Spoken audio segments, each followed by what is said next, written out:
Hey guys, Ryan from Lovie Critic here with a new review for you. This time it's The Craft Legacy. Apparently, there's a legacy now. Light as a feather, stiff as a board. Light as a feather, stiff as a board. Careful, a lot of weirdos out here. We are the weirdos, mister.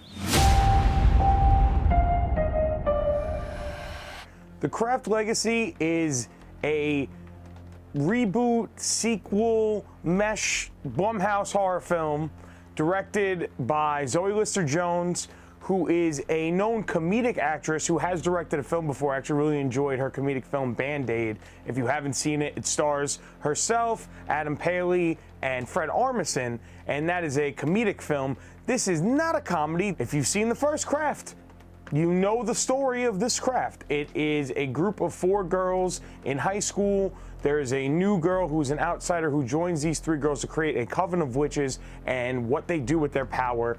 Now, I will start off by saying I never saw the original Craft until last week. It was my first time watching it. Now, I did enjoy it. I liked it. I'll tell you right now, I would probably rate it a 6 out of 10.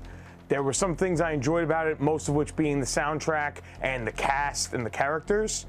The overall story was okay, and it is dated and very campy, but it's supposed to be campy. So I did like it, I did enjoy it. That's the biggest positive I can say for the Craft Legacy, is that I like the original Craft. And I like Kraft mac and cheese. That has nothing to do with it. I had Kraft mozzarella cheese today. It was delicious. This feels less like a movie sequel to The Craft and more like a CW continuation of the original movie. In fact, I think this would have been a lot better if it was a CW or a Netflix, maybe even a Hulu. Everybody discounts Hulu, but Hulu got good stuff too. Series. Like I said, I just watched the first Craft recently, so I didn't have any nostalgia to keep me really pulled into this film. This felt just as boring and bland as the Black Christmas remake that came out just last year. In fact, it almost feels like they had a near identical script. The third act is almost a shot-for-shot recreation of the third act of Black Christmas. The reason why I said it's a reboot sequel-ish is that it is technically a sequel to the original Craft, but it feels like one of those sequels that was tacked on the last minute, like this went out to test screenings and people didn't really like it that much, so they decided, this is all me speculating, I don't know if they actually did this. So they decided, hey, let's add one of the cast members from the last movie and let's add in some stuff to make it connected. I'm not gonna tell you how. If you want, go waste your money and watch The Craft Legacy or wait for it to come out on a streaming service in 8 months when nobody cares about it anymore. The cast is fairly forgettable.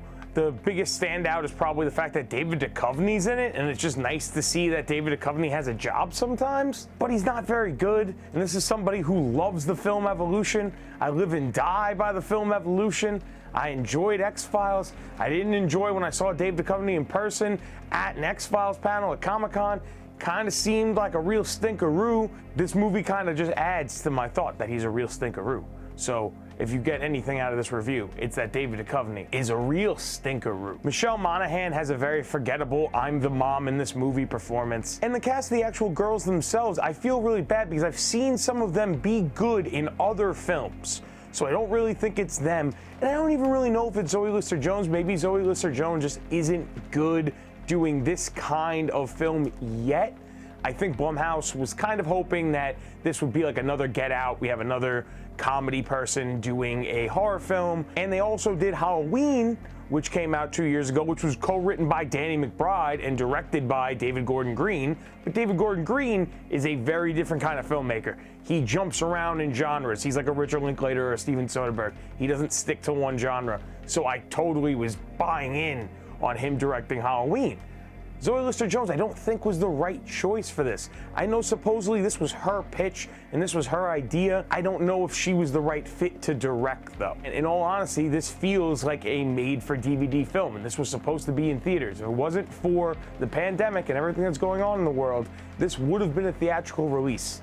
And it would have been a theatrical release that everyone would have said, I can't believe this was released in theaters. So this is like the one film that it kind of works out. It's honestly not a film that I would remember. Probably after I do this review, it's going to leave my head. I'm never going to think about it again. I would have to give The Craft Legacy a 2 out of 10. It's really bad. It's really forgettable.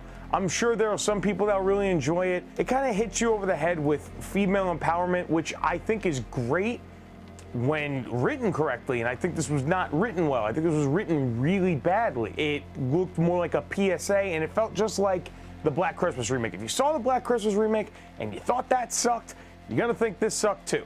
I'm not saying that there aren't people that aren't gonna like it. I'm sure someone will. That person's not me. All right, guys, that's my review. I'll see you next time for another video.